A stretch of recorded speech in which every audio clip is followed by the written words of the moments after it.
ഇന്നത്തെ നമ്മളുടെ 5:54 പ്രഭാതമാണ് ഈ കാണുന്നത്. ആകാശം മേഘാവൃതമാണ്.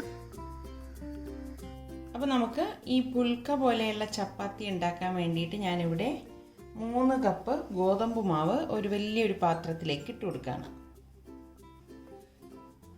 ഇതിലേക്ക് ഞാൻ പാകത്തിനുള്ള ഉപ്പും 1 ടേബിൾ സ്പൂൺ ഓയിലും കൂടി ഒഴിച്ചിട്ട് ഒന്ന് മിക്സ് ചെയ്ത് കൊടുക്കുകയാണ്.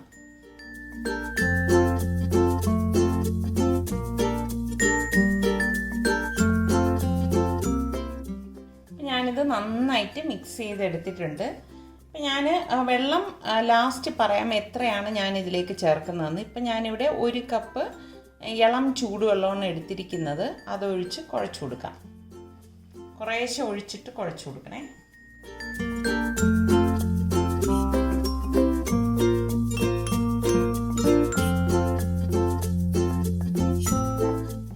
ഞാനിതിലേക്ക് 1 കപ്പ് ഫുള്ളായിട്ട് ഒഴിച്ചിട്ടുണ്ട്. ഞാൻ വീണ്ടും 1/2 കപ്പ് ഇളം ചൂടുവെള്ളം എടുക്കുകയാണ്. അത് കുറേശ്ശെ ഒഴിച്ചിട്ട് കുഴയ്ക്കണം. നല്ല ശക്തിയായിട്ട് കുഴച്ചെടുക്കണം. അതിലാണ് ഈ ചപ്പാത്തിയുടെ സോഫ്റ്റ്നെസ് ഇരിക്കുന്നത്. വെള്ളം ഇത്രയും മതിയാകും. അതായത് നമ്മളിപ്പം 1/2 കപ്പ് എടുത്തതിൽ 1/4 കപ്പ് വെള്ളം ബാക്കി വന്നിട്ടുണ്ട്. ടോട്ടൽ 1.25 കപ്പ് വെള്ളമാണ് ഞാനിവിടെ ഇത് കുഴച്ചെടുക്കാൻ വേണ്ടി എടുത്തത്. ഞാൻ ഓരോരുത്തരും എടുക്കണ മാവിനെയൊക്കെ ഡിപ്പെൻഡ് ചെയ്തിരിക്കും വെള്ളത്തിൻ്റെ അളവ് കേട്ടോ. ഇനി നന്നായിട്ട് ശക്തിയായിട്ട് കുഴച്ചെടുക്കാം.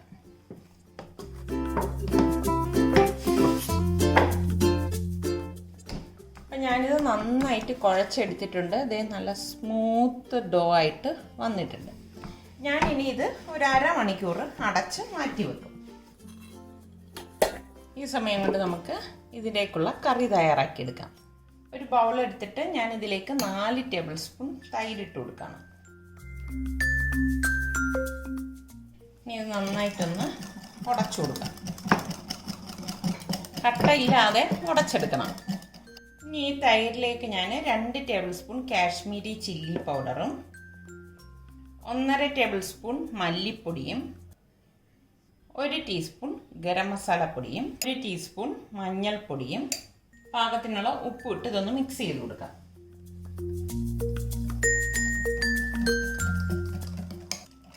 നന്നായിട്ട് മിക്സ് ചെയ്യണം. നമുക്കിത് മാറ്റി വെക്കാം. ഞാനിവിടെ കാസ്റ്റ് അയണിൻ്റെ ഒരു പാനാണ് അടുപ്പത്തേക്ക് വെച്ചിരിക്കുന്നത്. ഇതിലേക്ക് ഞാൻ 3 ടേബിൾ സ്പൂൺ ഓയിൽ ഒഴിച്ചു കൊടുക്കുകയാണ്.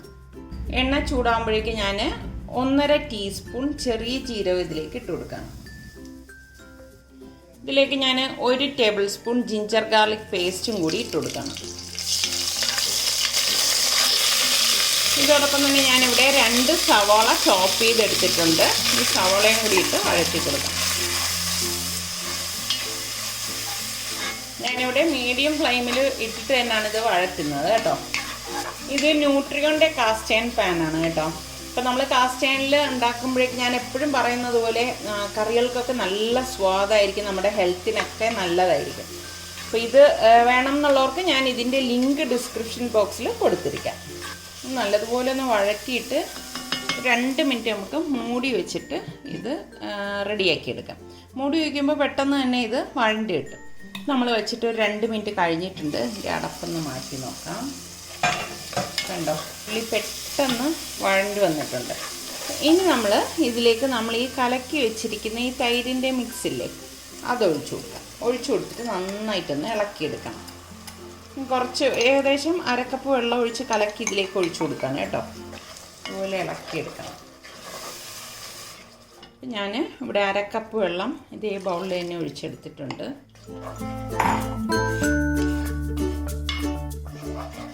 നല്ലതുപോലെ ഇളക്കി കൊടുക്കണം. ഉപ്പൊക്കെ പാകത്തിനുണ്ടോ എന്ന് നോക്കണേ. ഇനി നമുക്കിത് മൂടി വയ്ക്കാം. ഒരു 2-3 മിനിറ്റ് ഇതുപോലെ മൂടി വെച്ച് ഇതൊന്ന് റെഡിയാക്കി എടുക്കാം. ഒരു 2 മിനിറ്റ് കഴിഞ്ഞിട്ട് നമുക്ക് അടപ്പം തുറന്ന് ഇളക്കി കൊടുക്കാം. ഇനി നമുക്കിതിലേക്ക് ഞാനിവിടെ 200 ഗ്രാമിൻ്റെ പനീർ ഇതുപോലെ കട്ട് ചെയ്തെടുത്തിട്ടുണ്ട്. ഈ പനീർ ഇതിലേക്ക് ഇട്ട് കൊടുക്കാം. മൂടി വയ്ക്കാം. ഈ സമയം ഞാനിവിടെ 2 ടേബിൾ സ്പൂൺ കോൺഫ്ലോർ ഇതുപോലെ ബൗളിലേക്ക് ഇട്ടിട്ടുണ്ട്. ഇതിലേക്ക് കുറച്ച് വെള്ളം ഒഴിച്ചൊന്ന് കലക്കിയെടുക്കാം.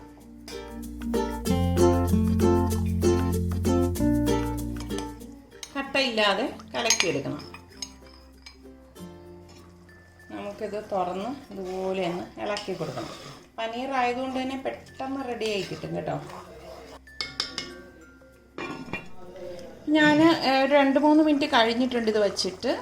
ഇതുപോലെ ഒന്ന് ഇളക്കി കൊടുക്കണം. ഇളക്കി കൊടുത്ത ശേഷം നമ്മൾ ഈ കലക്കി വെച്ചിരിക്കുന്ന കോൺഫ്ലോർ ഉണ്ടല്ലോ, അത് ഇതിലേക്ക് ഒഴിച്ചു കൊടുക്കാം. ഈ കോൺഫ്ലോർ നമ്മൾ ഇതിലേക്ക് ചേർത്ത് കൊടുക്കുന്നതുകൊണ്ട് തന്നെ കറിക്കൊരു തിക്നെസ് ഉണ്ടാവും. വല്ലാതെ തിക്കായി പോകണമെന്ന് തോന്നുകയാണെങ്കിൽ കുറച്ച് ചൂടുവെള്ളം കൂടി ഇതിലേക്ക് ഒഴിച്ചു കൊടുത്താൽ മതി. നമുക്ക് എത്രയാണോ ഒരു തിക്നെസ് വേണ്ടത്, അതായത് അതിനനുസരിച്ച് ഇത് ലൂസാക്കി കൊടുത്താൽ മതി കേട്ടോ. അപ്പോൾ ഇത്രയേ ഉള്ളൂ, നമ്മളുടെ കറി ഇവിടെ റെഡി ആയിട്ടുണ്ട്. ഇനി ഇതിലേക്ക് ഞാനിവിടെ ക്യാപ്സിക്കം 3 കളേഴ്സ് എടുത്തിട്ടുണ്ട്, ഗ്രീന്, റെഡ്, യെല്ലോ. ഇത് ഇത്രയും കൂടി ഇതിലേക്ക് ഇട്ടിട്ട് ഗ്യാസ് ഓഫ് ചെയ്ത് കൊടുക്കാം. ഈ ചൂടിൽ കിടന്ന് തന്നെ ഇത് റെഡി ആയിക്കോളും.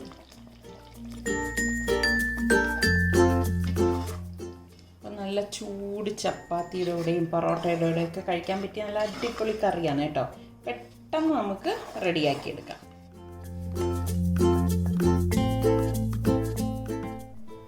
നമ്മളിത് കുഴച്ച് വെച്ചിട്ടിപ്പം 1/2 മണിക്കൂറായിട്ടുണ്ട്. ഒന്നും കൂടി ഒന്ന് കുഴച്ച് കൊടുക്കാം. എത്രയും നന്നായിട്ട് കുഴയ്ക്കുന്നോ അത്രയും നന്നായിട്ട് വരും നമ്മുടെ പുൽക്ക ചപ്പാത്തി. നമുക്ക് ആവശ്യത്തിനുള്ള വലിപ്പത്തിൽ ഉരുട്ടി പരത്തിയെടുക്കാം. ടേബിൾ കൗണ്ടർ നന്നായിട്ട് തുടച്ചിട്ട് നമുക്ക് ഈ ചപ്പാത്തി മാവ് വെച്ചിട്ട് കുറച്ച് മാവ് സ്പ്രിങ്കിൾ ചെയ്തിട്ട് പരത്തിയെടുക്കാം. ഈ സമയം ഞാൻ ചപ്പാത്തി ചുടാനുള്ള പാന് ഗ്യാസിലേക്ക് വെച്ചിട്ടുണ്ട്. നമ്മൾ പരത്തിയെടുക്കുമ്പോഴേക്ക് പാനും ചൂടാവും. നമ്മൾ ചപ്പാത്തിക്ക് പരത്തുമ്പോൾ എല്ലായിടവും നല്ല ഒരേപോലെ പരത്തിയെടുക്കാൻ ശ്രദ്ധിക്കണം.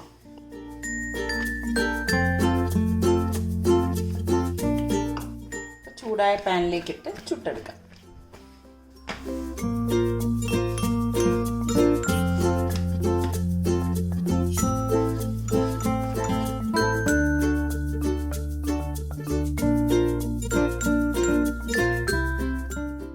ദേ കണ്ടോ, പുൽക്ക ചപ്പാത്തി റെഡി ആയിട്ടുണ്ട്. നല്ല വീർത്ത് വന്നിരിക്കുന്നത് കണ്ടോ. നമ്മുടെ പുൽക്ക ചപ്പാത്തി തയ്യാറായിട്ടുണ്ട്. ഇത് ചൂടോടുകൂടി തന്നെ നമുക്ക് കഴിക്കാം. നല്ല സോഫ്റ്റ് ചപ്പാത്തിയാണ്.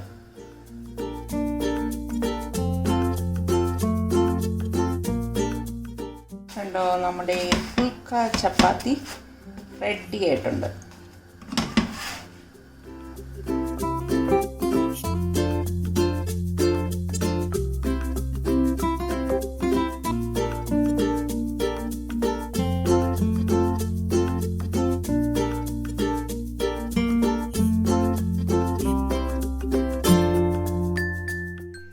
അവിടെ നോക്കണേ, ഒരു കാക്ക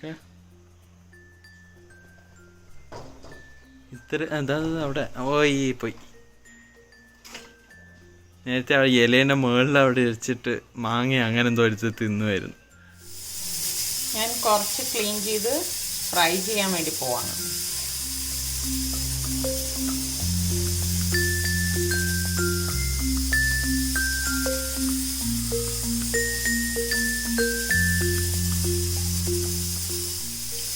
മീൻ കറിക്ക് വേണ്ടിയിട്ട് ഞാനിവിടെ തേങ്ങ എടുത്തിട്ടുണ്ട്. പിന്നെ ഇതുപോലെ ചെറിയ ചുവന്നുള്ളിയാണ് എടുത്തിരിക്കുന്നത്. തേങ്ങ ഏകദേശം ഞാൻ 1 കപ്പോളം എടുത്തിട്ടുണ്ട്. ഇനി ഞാനിവിടെ 2 table spoon Kashmiri chilli powder, 1 teaspoon മഞ്ഞൾപ്പൊടി, പിന്നെ ഞാൻ വറുത്ത് പൊടിച്ചു വെച്ചിരിക്കുന്ന ഉലുവാപ്പൊടി ഇതുപോലെ 1/4 ടീസ്പൂൺ ഇട്ട് കൊടുക്കുകയാണ്. ഇത് ഇത്രയും കൂട്ടിയിട്ടൊന്ന് അരച്ചെടുക്കാം. പിന്നെ ഞാനിവിടെ ഇതുപോലെ ഒരു നാരങ്ങ വലിപ്പത്തിൽ പുളി എടുത്തിട്ടുണ്ട്. ഇത് ഒരു 1/4 കപ്പ് വെള്ളത്തിലൊന്ന് പിഴിഞ്ഞെടുക്കും. അപ്പോൾ ഈ വെള്ളം ഒഴിച്ചാണ് നമ്മൾ ഈ അരപ്പ് തയ്യാറാക്കുന്നത്.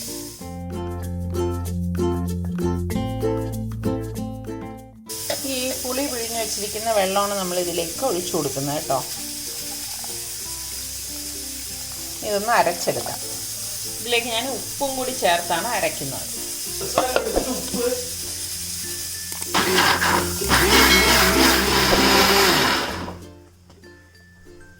ഇത്രയും മതിയാവും. ഇതിന് നമുക്ക് മീൻചട്ടിയിലേക്ക് ഒഴിച്ചു കൊടുക്കാം. ഞാൻ ഇതുപോലെ മീൻചട്ടി അടുപ്പത്തേക്ക് വെച്ചിട്ടുണ്ട്. നമ്മൾ ഈ അരച്ചു വെച്ചിരിക്കുന്ന അരപ്പ് ഇതിലേക്ക് ഒഴിച്ചു കൊടുക്കാം. പാകത്തിനുള്ള വെള്ളം ഒഴിച്ചു കൊടുക്കാം.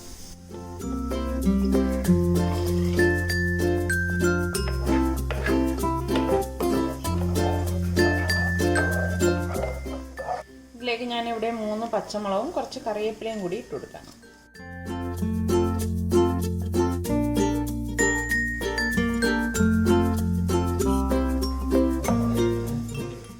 ഇപ്പോൾ ദേ കറി തിള വരാറായിട്ടുണ്ട്. ഈ സമയത്ത് ഞാൻ കഴുകി വൃത്തിയാക്കി വെച്ചിരിക്കുന്ന മീൻ കഷ്ണങ്ങൾ ഇട്ട് കൊടുക്കണം. മൂടി വെച്ച് നമുക്ക് വേവിച്ചെടുക്കാം.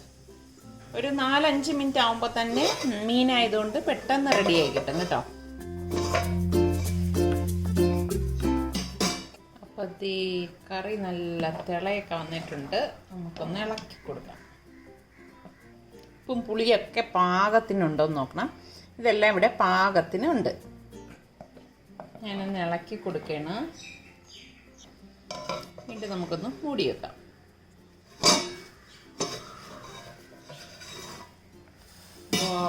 നല്ല അടിപൊളി മണം വരുന്നുണ്ട്. നമ്മളുടെ മീൻ കറി ഇവിടെ റെഡി ആയിട്ടുണ്ട്. ഇത് കണ്ടോ, ഞാൻ ഇനി ഇത് ഗ്യാസ് ഓഫ് ചെയ്ത് മാറ്റി വെക്കാം. പാകത്തിന് മീനെല്ലാം വെന്ത് വന്നിട്ടുണ്ട്.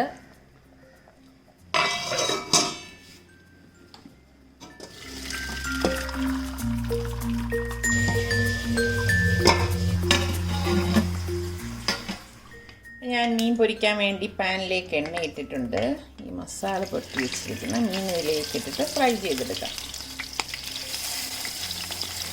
ഇന്നത്തെ നമ്മളുടെ പിടയ്ക്കുന്ന മീൻ ഫ്രൈ ആക്കിയതും പിന്നെ ഉള്ളി റെഡിയാക്കിയതാണ്. പിന്നെ ഇതാ മീൻകറി, തേങ്ങ അരച്ച മീൻകറിയാണ് നമ്മളുടെ ഇന്നത്തെ ലഞ്ച് എന്ന് പറയുന്നത്. നമ്മളെന്ന് വിചാരിച്ചു ഇന്ന് നമ്മളെ ഫ്രണ്ട് ഇന്ന് തന്നെ വിശാലമായിട്ട് സംസാരിച്ചൊക്കെ ഇരുന്നു.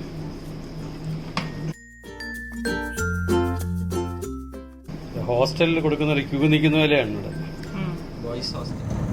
അപ്പൊ ഇപ്പൊ നമ്മളെല്ലാരും കൂടി ഒന്ന് മാക്സ് വരെ പോവാണ്. പോണത് വേറൊരു കാര്യത്തിനല്ല, നമ്മുടെ റിസ്വാൻ കുറെ ദിവസം കൊണ്ട് അവന് പാന്റ് എടുക്കണമെന്ന് പറഞ്ഞിരിക്കുകയാണ്. വീട്ടിലിടുന്നതാണ് കേട്ടാ. അപ്പൊ അതിന് വേണ്ടിയിട്ട് കൊണ്ടുപോവാണ്. അപ്പൊ നമ്മുടെ സുൽത്താൻ വന്നിട്ടില്ല.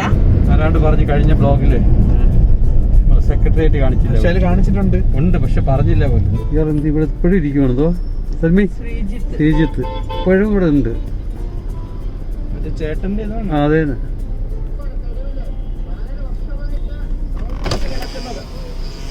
ഒരു ചെറുപ്പക്കാരനെ പോലീസുകാർ തോന്നിയതുപോലെ ആരും അറിയാതെ കസ്റ്റഡിയിലെടുത്തു. ആരാണ്?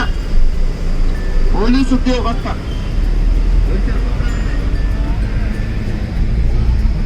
ശരിയാണ്, ഇവിടെ തെറ്റുമില്ല. എല്ലായിടത്തും ഉള്ള പരിപാടിയാണ് കട കാലിയാക്കൽ. ഇപ്പൊ ഇത് തന്നെ ടൈറ്റിലായി.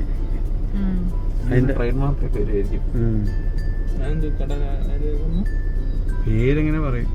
അപ്പൊ ആൾക്കാർ വിചാരിക്കും അവിടെ എന്താ വെറുതെ കൊടുക്കണം. കടയുടെ പേരാണത്.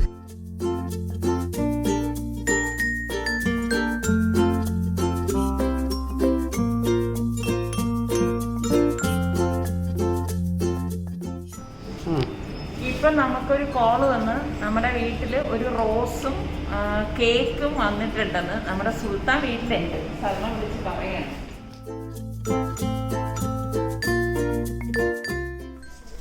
ശരിക്കും എന്ത് രസമുണ്ടെന്നറിയോ, കാണാൻ നല്ല ക്യൂട്ടായിരിക്കുന്നു അല്ലേ. എനിക്കിങ്ങനെ ഈ ചെറിയ ഡ്രസ്സ് ഷൂസൊക്കെ കാണുമ്പോൾ ഇവർക്ക് പണ്ട് വാങ്ങിച്ചു കൊടുക്കുന്ന ഓർമ്മയാണ്. അതിലിത് ഈ ഒരു ടൈപ്പൊക്കെ കാണുമ്പോൾ എന്ത് ക്യൂട്ടല്ലേ. സൽമാനൊക്കെ പണ്ട് വാങ്ങിയ ഇല്ല, ഇതിനേക്കാളും ചെറിയ സൈസായിരുന്നു കേട്ടോ സൽമാൻ വാങ്ങിച്ചിരുന്നത്. കാരണം അന്നവൻ ചെറുതായിരുന്നു.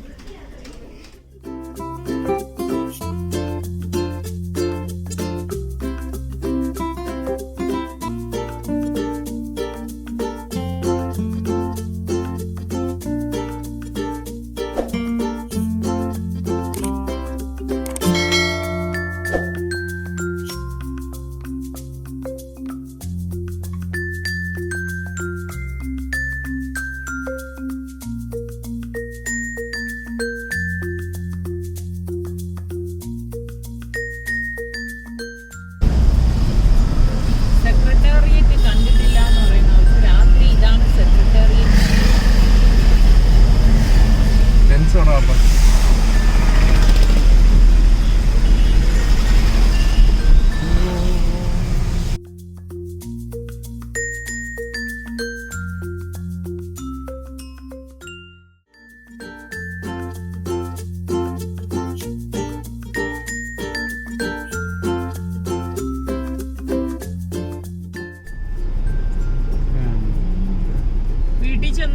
കാര്യമുണ്ട്.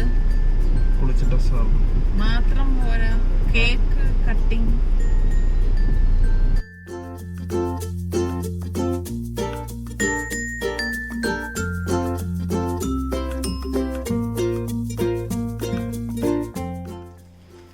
അപ്പൊ നമ്മളിതേ പുറത്ത് പോയിട്ടൊക്കെ വന്നപ്പോഴേക്ക് ബൊക്കയും കേക്കും സുൽത്താൻ എടുത്ത് വെച്ചിട്ടുണ്ടായിരുന്നു. ഞാൻ റെക്കോർഡ് ചെയ്യാൻ പറ്റിയില്ല, കാരണം ഒരു കയ്യില് ക്യാമറയും രണ്ടും കൂടെ എടുക്കാൻ പറ്റൂല. അപ്പൊ ഇതാണ് ബൊക്കെ. നല്ല ഭംഗിയുള്ള, നല്ല ഇതും ഫ്രഷ് ഫ്ലവേഴ്സ് തന്നെയാണ്. നല്ല ഒരു എന്ത് പറയാൻ, റെഡും വൈറ്റും കൂടി, റെഡും ക്രീമും കൂടി കലർന്ന നല്ല ഒരു ബൊക്കെ. നല്ല ഭംഗിയുണ്ട് കേട്ടോ.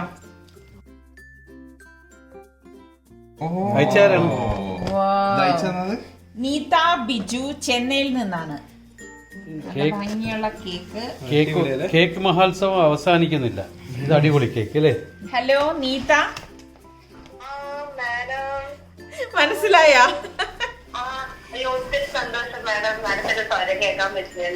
ഓ താങ്ക് യു നീത. ഇവിടെ കേക്കും ബൊക്കയും വന്നിട്ടുണ്ടായിരുന്നു.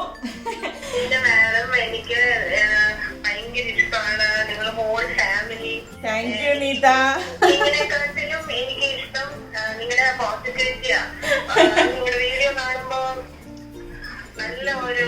നല്ല പോസിറ്റീവ് ഫീലിംഗ് കിട്ടുന്നുണ്ട് കേട്ടോ. Thank you. ഇതാണ് ഞാൻ ഒത്തിരി റെസ്പെക്ട് ചെയ്യുന്നുണ്ട് കേട്ടോ. നിങ്ങളുടെ പേഴ്സണാലിറ്റി ഭയങ്കര ഇഷ്ടമാണ്. Thank you Neetha, thank you. നിങ്ങളുടെയൊക്കെ ഈ ഒരു സ്നേഹം തന്നെയാണ് ഏറ്റവും വലുത്. ഗിഫ്റ്റ് ഒക്കെ കിട്ടുന്നത് നിങ്ങളൊക്കെ നമ്മളെ സ്നേഹിക്കുന്നത് തന്നെയാണ് നമുക്ക്. Very good heart. അത് ശരിക്കും നമുക്കത് അറിയുന്നുണ്ട്. നാട്ടില് കോട്ടയത്താണ് വീട്. അത് ശരി. എന്റെ സിസ്റ്ററുണ്ട്, ട്രിവാൻഡ്രത്തുണ്ട്. ഇതിന് നിങ്ങൾ മീൻ വാങ്ങാൻ പോയതൊക്കെ അവരുടെ വീണ്ടും മുന്നിൽ കൂടെ. ഓ അത് ശരി. അപ്പൊ എന്തായാലും എല്ലാവരും അന്വേഷണം പറയുക. വളരെ സന്തോഷമുണ്ട്, കാരണം ഇങ്ങനെ ഒരു സ്നേഹ സമ്മാനം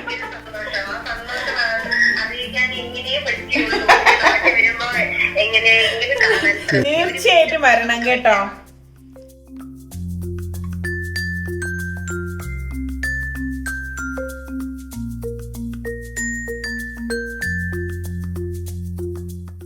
pink velvet cake, pink velvet rosette, കുറെ റോസ് ഉള്ളതുകൊണ്ട്. നമ്മളുടെ നീത ചെന്നൈയിൽ നിന്ന്, നീത ബിജു ചെന്നൈയിൽ നിന്ന് വളരെ സ്നേഹത്തോടുകൂടി കൊടുത്തുവിട്ട കേക്കാണിത്. അപ്പൊ എല്ലാവരും ഇതുപോലെ സ്നേഹത്തോടുകൂടി തന്നുവിടുമ്പം ആ കേക്കിന് ഇരട്ടി മധുരമാണ് കേട്ടോ. അതിൽ ആ ഒരു സ്നേഹത്തിന്റെ ആ ഒരു ഇതുണ്ട്. അപ്പൊ എന്തായാലും ഞാൻ എപ്പോഴും പറയുന്നത് പോലെ ഇതിന്റെ ഫസ്റ്റ് ഇത് എന്തായാലും ഞാൻ നിങ്ങൾക്ക് തന്ന ശേഷമേ കഴിക്കത്തുള്ളൂ കേട്ടോ. ഇത് നിങ്ങൾക്ക് എല്ലാവർക്കും വേണ്ടിയിട്ട് ഞാൻ തരുവാണ്. ഇനി ഞാനിതൊന്ന് കഴിച്ചു നോക്കാമേ. ഞാൻ വിചാരിച്ചു എനിക്കായിരിക്കും തരുന്നത്. അങ്ങനെയാണെന്ന് പറഞ്ഞാൽ നമ്മളിവിടെ തിന്ന് സ്പൂൺ തിരിച്ചു. അടിപൊളി സൂപ്പർ കേക്ക് കേട്ടാ. അപ്പൊ ഞാൻ നിസാറിക്കാൻ കൊടുക്കാം അല്ലേ.